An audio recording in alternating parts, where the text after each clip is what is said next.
Hello बच्चों, स्वागत है आपका इस बहुत ही खास वीडियो में जिसमें हम आज एसिड बेस एंड सॉल्ट का लेक्चर नंबर 4 आपके लिए लेके आए हैं। ठीक, लेक्चर नंबर 4। देखिए, इससे पहले 3 पार्ट्स में आप लोगों ने पढ़ा कि what are acid, what are base, what are salt. Acid को बेस के साथ रिएक्ट करने पे क्या होता है, एसिड को मेटल के साथ रिएक्ट करने पे क्या होता है, बेस को मेटल के साथ रिएक्ट करने पे क्या होता है, मेटलिक ऑक्साइड को अगर हम लोग एसिड के साथ रिएक्ट करें तो क्या होता है, बेस ऑक्साइड को या नॉन मेटलिक ऑक्साइड को हम लोग एसिड से या बेस से रिएक्ट करें तो क्या होता है। ठीक, ये सारी चीज़ें आप लोगों ने समझी लास्ट वीडियो में। फिर आप लोगों ने लास्ट क्लास के लास्ट टॉपिक में आप लोगों ने पढ़ा था कि पीएच इन एवरीडे लाइफ। ठीक, उसमें मैंने आपको बताया था एसिड रेन के बारे में। एसिड रेन का पीएच कितना होना चाहिए, 5.6 से बिलो हो तो वो एसिड रेन होता है। हमारे टूथ डिके कब हो जाते हैं, जब हमारे मुंह का पीएच 5.5 से नीचे चला जाए। ऐसा कब होता है, जब हम डेली दांत ब्रश नहीं करते। ठीक, फिर ऐसी कुछ चीजें मैंने बताई थी। एक एग्जाम्पल और है, आप लोगों ने देखा होगा जैसे आज जो सांप वगैरह जिनके मुंह में जहर होता है, ठीक है, तो उनका भी जो पीएच होता है वो भी बहुत ही लो होता है, क्योंकि वो कभी ब्रश तो करते नहीं। आपने कभी देखा किसी सांप को ब्रश करते हुए? कभी देखा? यहाँ तक कि किसी जानवरों में, इंसानों को छोड़ के और कोई जानवर ब्रश नहीं करता, इसलिए उनके दांतों में जहर होता है। समझ रहे हो आप बात? क्योंकि उनके जो मुंह में जहर से बेस इतना एसिड इतना हो जाता है कि इंसान को जान से मार सकता है, वो पॉइजन बन जाता है। ठीक, तो सेल्फ डिफेंस बाय एनिमल्स, ये भी पीएच इन एवरीडे लाइफ का बहुत अच्छा एग्जाम्पल है। चलिए, बहुत बढ़िया। छोटा सा रिकैप देने के बाद अब हम लोग बात करते हैं सॉल्ट के ऊपर। हमने एसिड के ऊपर बात कर ली, सॉल्ट के ऊपर बात कर ली, बेस के ऊपर। ओके, तो आज हम लोग बात करेंगे, हमारा जो टॉपिक है आज हम लोग बात करेंगे सॉल्ट्स के ऊपर। आप लोग सोच रहे होंगे कि बेसिकली सॉल्ट क्या है। सॉल्ट के ऊपर बात करने लायक तो कुछ है नहीं, बहुत बात करने लायक है। सबसे पहले ये चीज आप लोग ध्यान में रखो कि मैं आपको कुछ चीजों के नाम बताता हूं, ये सारी की सारी चीजें इसी से बनती हैं। देखो, इसकी कुछ फैमिलीज हैं सॉल्ट की। सबसे पहले मैं आपको बता देता हूं सॉल्ट होता क्या है। सॉल्ट होता है HCl प्लस NaOH का मिक्सचर। HCl और NaOH का मिक्सचर, इसी को हम लोग सॉल्ट कहते हैं। और सॉल्ट को हम लोग एक दूसरे नाम से भी जानते हैं, जिसे हम लोग कहते हैं सोडियम क्लोराइड। एक नाम और जानते हैं हम लोग इसका, टेबल सॉल्ट। एक नाम और जानते हैं हम लोग इसका, कॉमन सॉल्ट। ठीक, एक sodium chloride, table salt, common salt और एक NaCl। ये 4 नाम है सिर्फ एक ही कंपाउंड के। क्या नाम है उसका? Sodium chloride.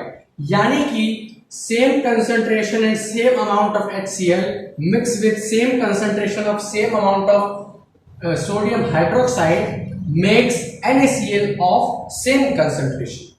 ठीक, यहां पे न्यूट्रल हो जाता है। न्यूट्रलाइजेशन रिएक्शन मैंने आपको लास्ट क्लास में बताया था, याद होगा। पहले सुनते आ रहे हो यार एक क्लास से, अभी भी बताने की जरूरत तो है नहीं मुझे में भी।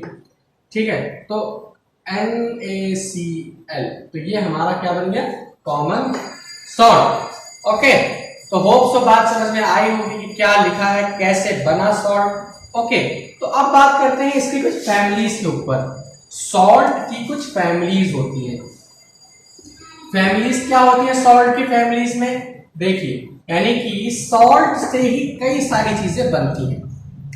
अब वो ये इसके मायने नहीं रखता कि वो कॉमन सॉल्ट है, टेबल सॉल्ट है, सोडियम क्लोराइड है, उससे फर्क नहीं पड़ता, लेकिन बनेगा आखिरकार सॉल्ट से ही, तो वो आखिर सॉल्ट फैमिली ही हुई।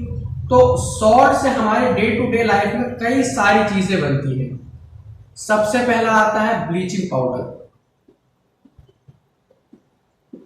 सॉल्ट इन एवरीडे लाइफ सबसे पहला आता है ब्लीचिंग पाउडर। देखिए, ब्लीचिंग पाउडर बेसिकली होता क्या है? Cl जो होता है वो कॉमन सॉल्ट होता है।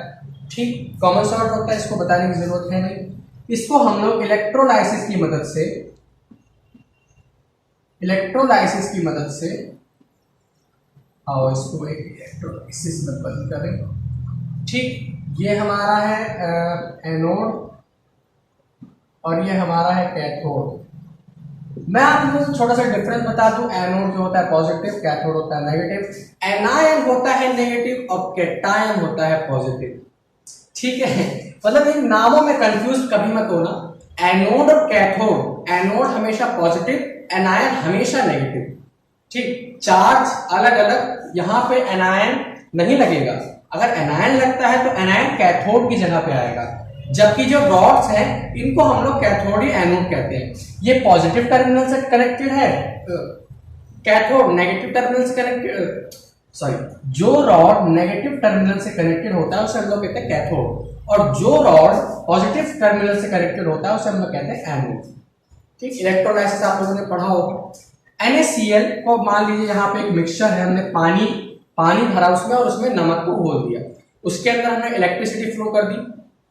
अब यहां से क्या होगा, NaCl को ब्रेक डाउन हो जाना चाहिए NaOH। ये पूरी इक्वेशन कुछ तरीके से बनेगी। देखो, हमने NaCl में जोड़ दिया पानी, अरे मिक्सचर है तो जोड़ दिया, इलेक्ट्रोलाइसिस यानी कि बीच में इलेक्ट्रिसिटी फ्लो की, इलेक्ट्रिसिटी लिख दिया, फिर बनेगा NaOH यानी कि sodium hydroxide plus chlorine gas plus hydrogen gas. ठीक, तो ये हमारे पास बन जाएगा। ठीक है, इसको बैलेंस आप लोग कर लीजिएगा, बैलेंसिंग तो सिखा रखी है मैंने आप लोगों को। ठीक है, तो सोडियम क्लोराइड को जब हम लोग अलग करेंगे तो वहां से हमारे पास क्लोरीन गैस मिलती है, और तो क्लोरीन गैस हमारे पास पहले से ही होती है, लेकिन सॉल्ट इससे सिखा रहे हैं इसलिए पहले मैं आपको बता दूं कि क्लोरीन आया कहां से, तो इसको पहले फिलहाल के लिए भूल जाइए। ठीक, कैल्शियम हाइड्रोक्साइड में जब हम लोग क्लोरीन मिलाते हैं, क्या मिलाते हैं, क्लोरीन मिलाते हैं, तो हमारे पास बनता है CaOCl2। So this is the real chemical formula of bleaching powder. ठीक, ये क्या है, real formula of bleaching powder, CaOCl2। Okay, हमारे पास बचा क्या, हाइड्रोजन गैस, तो यहां से हाइड्रोजन गैस रिलीज होगी। सबसे पहले मैं आप लोगों को ये चीज बता दूं कि कैल्शियम हाइड्रोक्साइड में जब हम लोग क्लोरीन गैस को मिक्स करते हैं तो हमारे पास क्या बनता है, ब्लीचिंग पाउडर। बात समझ गए, स्टार्टिंग से समझो। सॉल्ट है हमारे पास, उसको वाटर में मिक्स किया, इलेक्ट्रिसिटी से हमने इलेक्ट्रोलाइसिस किया।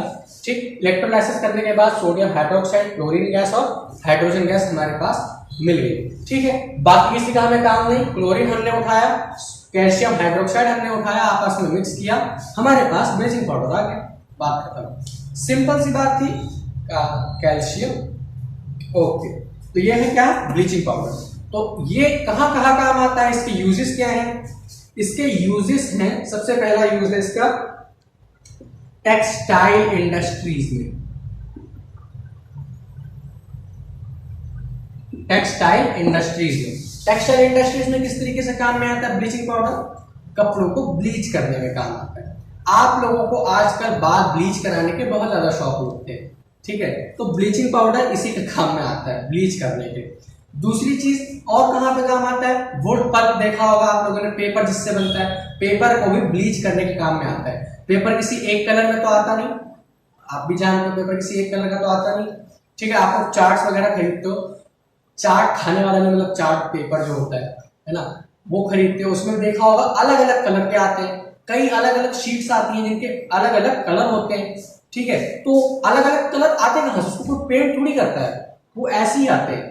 टेक्सटाइल इंडस्ट्रीज में ही तो सारी चीजें बनती है। ठीक है, तो एक टेक्सटाइल इंडस्ट्री में, एक पेपर इंडस्ट्री में। थर्ड पॉइंट देखो, इसमें क्या मिला हुआ है, क्लोरीन। और क्लोरीन किस चीज को काम में आता है, क्लोरीन काम आता है वाटर को प्योरीफाई करने में। मैं सबकी नहीं कह सकता, लेकिन जो लोग बोतल में 10 रुपए वाला पानी लेके आते हैं, उस पानी में क्लोरीन की ही गोलियां डाली जाती है। ठीक है, क्लोरीन की गोलियां क्यों डाली जाती हैं, मैं बताता हूं आप लोगों को। तो फॉर प्योरीफाइंग वाटर।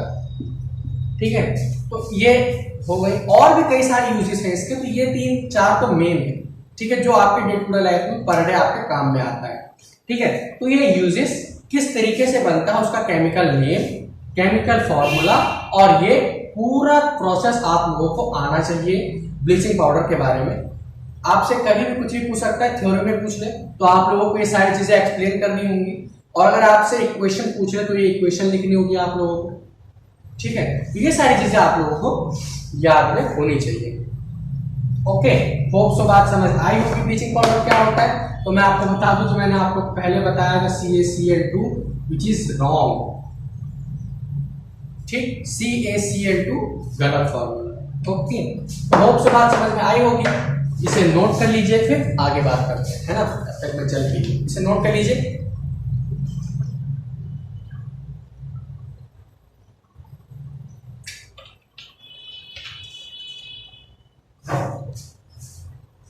ओके, बहुत बढ़िया। अब बात करते हैं, अब बात करते हैं बेकिंग सोडा पे। Baking soda, what is this, what is this. हाँ, तो ये था हमारा सबसे पहला what is which is bleaching powder. चलो दूसरे पे बात करते हैं, जिसका नाम है बेकिंग सोडा। बेकिंग सोडा का दूसरा नाम क्या है? बेकिंग सोडा का दूसरा नाम बताऊंगा तो आप लोग हिल जाओगे। Sodium hydrogen carbonate. ये तो कुछ सुना सुना सा लग रहा है ना, सुना सुना सा लग रहा है। जब मैंने आप लोगों को बताया था एसिड के साथ मेटल रिएक्ट करते हैं, तो मैंने क्या बताया था, मेटल कार्बोनेट और मेटल हाइड्रोजन कार्बोनेट। तो सोडियम कार्बोनेट आके सोडियम हाइड्रोजन कार्बोनेट है क्या? सोडियम क्या है? Metal, hydrogen carbonate. तो ये है क्या? Metal carbonate, metal hydrogen carbonate. तो इसका फॉर्मूला भी मैंने आप लोगों को बताया था, NaHCO3। होप सो बात याद होगी। नहीं याद ना, चलो कोई बात नहीं, मैं बताता हूं। देखो सोडियम हाइड्रोजन कार्बोनेट कैसे बनता है, इसका केमिकल तरीका क्या है। देखो मैंने आप लोगों को बताया था, ये सारे के सारे क्या है, सॉल्ट फैमिली, ठीक है। तो सॉल्ट फैमिली लिख देते हैं यहां पे हम लोग, सॉल्ट फैमिली स्टार्टिंग में बताया था, ठीक है। फिर NaCl को यानी कि कॉमन सॉल्ट को जब हम लोग carbon dioxide plus water plus ammonia में जोड़ेंगे तो हमारे पास क्या क्या बनता है, ये बनता है सोडियम हाइड्रोजन कार्बोनेट। ओके, बहुत बढ़िया। तो यहां से ये सारी चीजें बनती हैं। तो ये चारों चीजें जब आपस में मिक्स की जाती हैं, तब कहीं जाके हमारे पास बेकिंग सोडा बनता है। यानी कि बेकिंग सोडा बहुत टेढ़ी खीर है।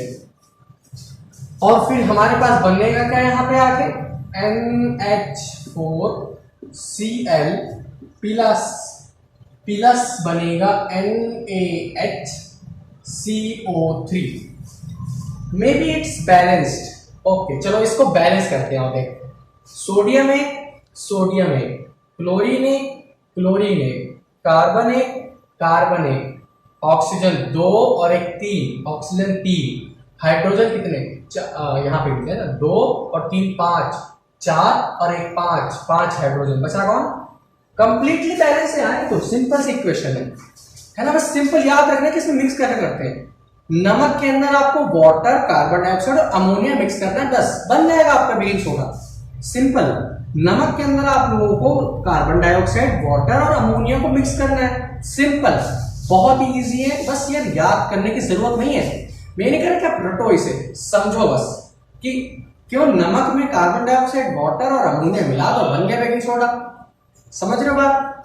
बढ़िया, बहुत बढ़िया। चलिए देखो सोडियम का फॉर्मूला, सोडियम हाइड्रोजन कार्बोनेट का फॉर्मूला तो आपको 100% याद करना ही होगा। मान लो इसको आप भूल जाओ, NH4Cl को, तो यार ये देख लो, इसमें हमें कुछ एक्स्ट्रा लगाना नहीं पड़ता, इसको याद रखो, बाकी जो बचे उसको एक साथ टिक दो, बात खत्म। सिंपल तरीका, नहीं समझे? देखो Na यहां से उठा लो, H दोनों में से कहीं से भी उठा लो, ठीक है। और कार्बोनेट मतलब जब आपको ये फॉर्मूला याद ही है, उसके बाद जो इस पूरे में से बचता है, इस पूरे में से उसको यहां साइड में लिख दो, बात खत्म। ठीक, बस सिंपल सा है यार, कुछ भी नहीं है इसमें। चलिए बहुत बढ़िया। तो आओ इसके यूजेस देखते हैं। यार देखो, बेकिंग सोडा है, समझो बात, बेकिंग सोडा है।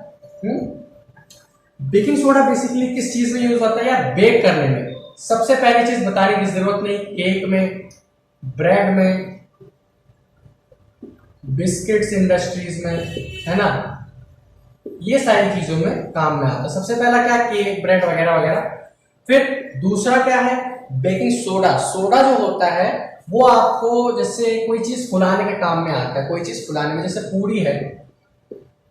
अब मैं बताऊं, केक और पूरी में अंतर है। पूरी को बनाया जाता है, केक को बेक किया जाता है, ठीक है। तो दोनों में अंतर है। पूरी है या कोई भी चीज जिसे हम फुलाते हैं, मम्मी को देखा होगा कि जब पकौड़ियाँ बनाती है, मान लो वो फूलती नहीं है, ठीक है, तो उसके अंदर थोड़ा सा बेकिंग सोडा डाल देती है। पूरी है वो नहीं फूलती, उसके अंदर बेकिंग सोडा डाल देती है मम्मी हमारी, ठीक है। तो वो सारी चीजें इन्हीं चीजों में यूज होती है। तो पूरी वगैरह को हम हटा देते हैं, ये कोई इसका बेसिक यूज नहीं हुआ। बेसिक यूज इसका होता है एज एन एंटासिड। बेकिंग मतलब मेन यूज कहां होता है इसका? एक एंटासिड के रूप में, एंटासिड के फॉर्म में भी यूज होता है इसका। एंटासिड क्या होता है? आपने मैग्नीशियम ऑक्साइड का नाम सुना होगा, मैग्नीशियम ऑक्साइड का नाम सब छोड़ो, इनो का नाम सुना होगा। इनो का नाम सुना है? आजकल तो कई सारी चीजें आ गई, ठीक है, इनो के भी कई सारे कॉम्पिटिटर्स आ गए। एज दैट एंटासिड, यानी कि ये क्या काम करता है? एसिड को न्यूट्रलाइज करने के काम में आता है। क्या? Baking soda. समझ लो। चलिए बहुत बढ़िया। तो ये दो इसकी मेन यूजेस हैं, ये दो। बाकी और जो भी यूज हो आप चेक कर लीजिएगा, लेकिन जो इनके दो मेन यूजेस हैं वो आप लोगों को याद होनी चाहिए, ठीक है। चलिए बहुत बढ़िया। तो अब हमारे पास बचता है लास्ट में एक प्लास्टर ऑफ पेरिस है। किसका पेरिस? Plaster of Paris. और प्लास्टर ऑफ पेरिस के अलावा बचता है हमारे पास वॉशिंग सोडा। बेकिंग सोडा के बाद बचता है हमारे पास वॉशिंग सोडा। ओके, तो इसके ऊपर एक सेपरेट वीडियो और बनाएंगे, ठीक है। तो ये क्योंकि थोड़ा सा एक्स्ट्रा एलेबरेट करने की जरूरत है, इसमें जिप्सम वगैरह आप लोगों को अच्छे से एलेबरेट करना पड़ेगा, ठीक है। तो इसमें अगर हम लोग इसको मिक्स करेंगे तो वीडियो काफी लंबी हो जाएगी, जो आपके लिए थोड़ी दिक्कत देगी, क्योंकि मैक्स का हमेशा मैक्सिमम 25 मिनट तो मेरा हाईएस्ट है ना। इससे ऊपर भी वीडियो भी जाती हूँ, ठीक है। तो होप सो बात समझ लोगे आप लोग मेरी। इसको नेक्स्ट वीडियो में हम लोग कवर अप कर लेंगे, ओके। तो पढ़ाई करते रहिए। All the very best.